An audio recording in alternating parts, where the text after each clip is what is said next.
Hello friends, അച്ചി കിച്ചണിൻ്റെ പുതിയ വീഡിയോയിലേക്ക് ഒരിക്കൽ കൂടി സ്വാഗതം. ഇന്ന് ഞാൻ വന്നിരിക്കുന്നത് ബ്രേക്ക്ഫാസ്റ്റിൻ്റെ റെസിപ്പിയുമായിട്ടാണ്. ഒരു പാനിൽ കുറച്ച് ഗോതമ്പ് മാവ് എടുക്കണം. അതിലേക്ക് ആവശ്യത്തിനുള്ള ഉപ്പും ചേർത്ത് കുറേശ്ശെ ചൂടുവെള്ളം ചേർത്ത് കുഴയ്ക്കണം.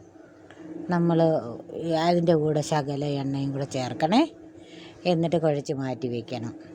വേറൊരു ബൗളിൽ 2 മുട്ട പൊട്ടിച്ചൊഴിക്കണേ. 1/4 സ്പൂൺ മഞ്ഞൾപ്പൊടി, 1/2 സ്പൂൺ മുളക് പൊടി, ആവശ്യത്തിനുള്ള ഉപ്പും ചേർത്ത് നല്ലതുപോലെ അടിച്ച് കൊടുക്കണം.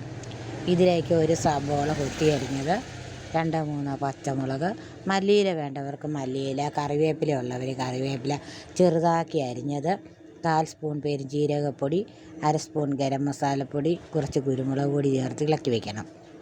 ചപ്പാത്തി മാവ് പരത്തുന്നത് പോലെ പരത്തിയെടുക്കണം. ഇതുപോലെ പരത്തി വെച്ചിട്ട് അതിലേക്ക് മുട്ട കലക്കി വെച്ചത് കുറേശ്ശെ ഒഴിച്ചിട്ട് അതിൻ്റെ 4 ഭാഗവും മടക്കി ഇതുപോലെ തിരിച്ചും മറിച്ചും ഇട്ട് വേവിച്ചെടുക്കണം. എല്ലാം വേവിച്ചെടുക്കണം. ഇതുപോലെ നമ്മുടെ ബ്രേക്ക്ഫാസ്റ്റ് റെഡിയായി കഴിഞ്ഞു. എല്ലാവരും ട്രൈ ചെയ്ത് നോക്കിയിട്ട് ഫീഡ്ബാക്ക് അറിയിക്കണം. നല്ല ടേസ്റ്റാണ്. എല്ലാവരും ലൈക്കും ഒന്ന് ചെയ്ത് സബ്സ്ക്രൈബും ചെയ്യണേ. Thanks for watching. Hello friends, അച്ചി കിച്ചണിൻ്റെ പുതിയ വീഡിയോയിലേക്ക് ഒരിക്കൽ കൂടി സ്വാഗതം. ഇന്ന് ഞാൻ വന്നിരിക്കുന്നത് ബ്രേക്ക്ഫാസ്റ്റിൻ്റെ റെസിപ്പിയുമായിട്ടാണ്. ഒരു പാനിൽ കുറച്ച് ഗോതമ്പ് മാവ് എടുക്കണം. അതിലേക്ക് ആവശ്യത്തിനുള്ള ഉപ്പും ചേർത്ത് കുറേശ്ശെ ചൂടുവെള്ളം ചേർത്ത് കുഴയ്ക്കണം. നമ്മൾ അതിൻ്റെ കൂടെ ശകല എണ്ണയും കൂടെ ചേർക്കണേ. എന്നിട്ട് കുഴച്ച് മാറ്റി വയ്ക്കണം. വേറൊരു ബൗളിൽ 2 മുട്ട പൊട്ടിച്ചൊഴിക്കണേ.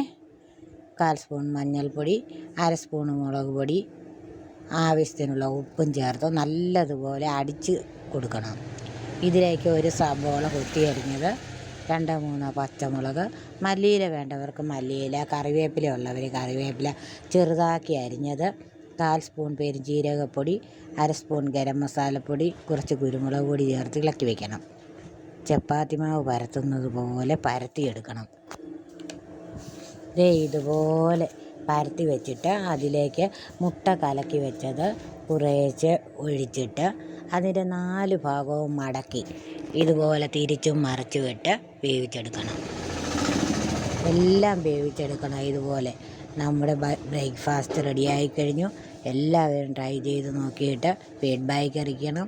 നല്ല ടേസ്റ്റാണ്. എല്ലാവരും ലൈക്കും ഒന്ന് ചെയ്ത് സബ്സ്ക്രൈബും ചെയ്യണേ. Thanks for watching.